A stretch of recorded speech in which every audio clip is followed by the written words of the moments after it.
तो 2026 में telecommunications is officially recognized as critical national infrastructure because telecommunications is the foundation layer for all other essential sectors like the finance, energy and national security. क्योंकि अगर हम telecom sector की बात करें, telecom sector is all about the communication, तो it is the foundation for all essential sectors like finance. जो आपका banking है, फिनेंस सेक्टर है, उसका भी जो मेन फाउंडेशन है वो टेलीकॉम है। एनर्जी सेक्टर का भी जो मेन फाउंडेशन है वो टेलीकॉम है। और नेशनल सिक्योरिटी का भी जो मेन फाउंडेशन है वो टेलीकॉम सेक्टर है, जिसकी वजह से टेलीकम्युनिकेशंस को क्रिटिकल नेशनल इंफ्रास्ट्रक्चर घोषित किया गया इन द ईयर 2026। तो अगर हम telecom as critical national infrastructure की बात करें, तो in terms of strategic and economic pillar, so telecommunications it plays a role in GDP and employment. So it contributes 6% to India's GDP. तो भारत की GDP का जो 6% है, it is been contributed by the telecom, telecommunications, and it supports 4 million jobs.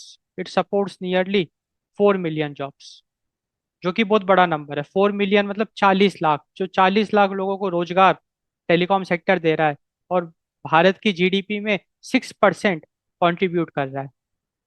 Digital public infrastructure, तो basically जो telecom networks हैं, they act as digital highways for essential services.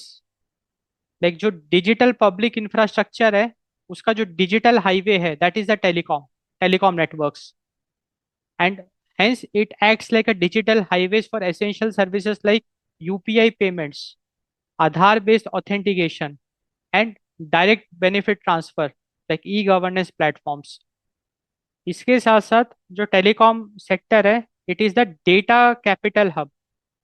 तो following the budget 2026, तो 2026 का जो भारत का बजट था, उसमें टेलीकॉम को assumed layer for global data capital ये कहा गया। So basically telecoms it will be providing the high capacity backhaul which is required for blooming data centers and AI compute industries। देखो बात ऐसी है कि अब हम एआई के युग में जा रहे हैं, तो आर्टिफिशियल इंटेलिजेंस के लिए हमको बहुत पावरफुल कंप्यूट की आवश्यकता पड़ेगी। एआई कंप्यूट इंडस्ट्रीज हमको बहुत पावरफुल कंप्यूट की आवश्यकता पड़ेगी, एंड ऑल्सो डेटा की आवश्यकता पड़ेगी, डेटा सेंटर्स की। तो वहाँ पे telecom sector, telecommunications will play the very important role, क्योंकि जो ये डेटा सेंटर्स होंगे वो एक जगह नहीं होंगे, वो मल्टीपल जोग्राफिकल रीजन्स में होंगे, and we have to connect them, they will be interconnected, and hence telecommunications will play the role. तो ये तो हो गया स्ट्रैटेजिक एंड इकोनॉमिक पिलर्स। अब अगर हम डिस्कस करें इन terms of security and governance, तो नेशनल सिक्योरिटी में भी ये बहुत एक बड़ा रोल प्ले करता है। तो department of telecommunication it notified the telecommunications, that is critical telecom infrastructure rules 2024, and this rule mandates strict security standards, trusted source equipment procurement, and 24/7 network resilience monitoring।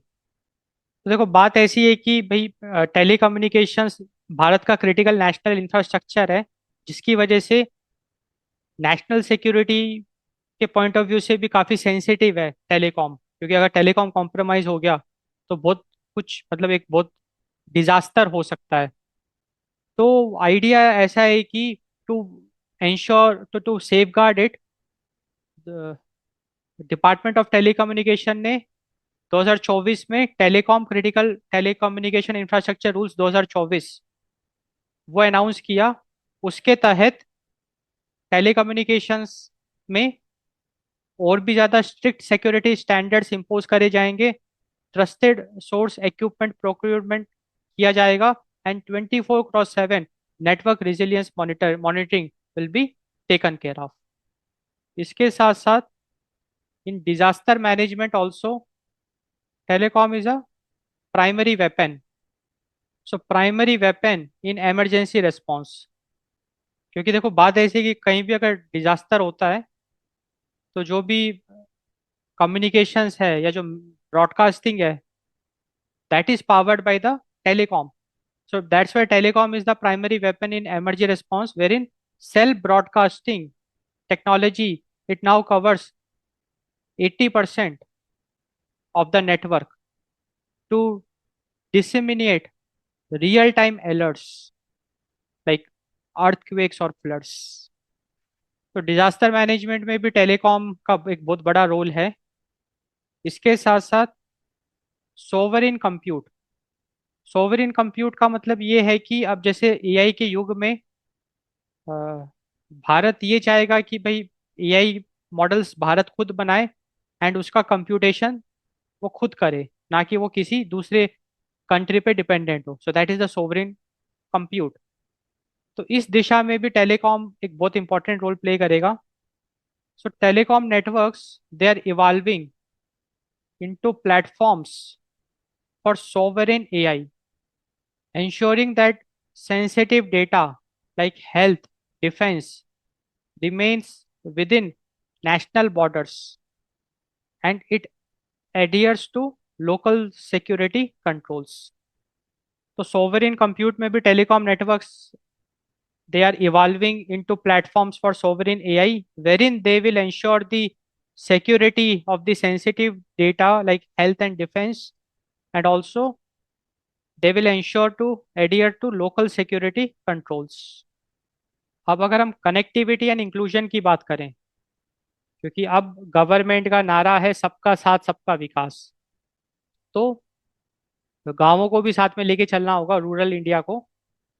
So that is the idea. तो rural saturation, तो telecom, जो telecom networks हैं उसको भी rural areas में और ज़्यादा पहुंचाना है, दैट इज द गोल।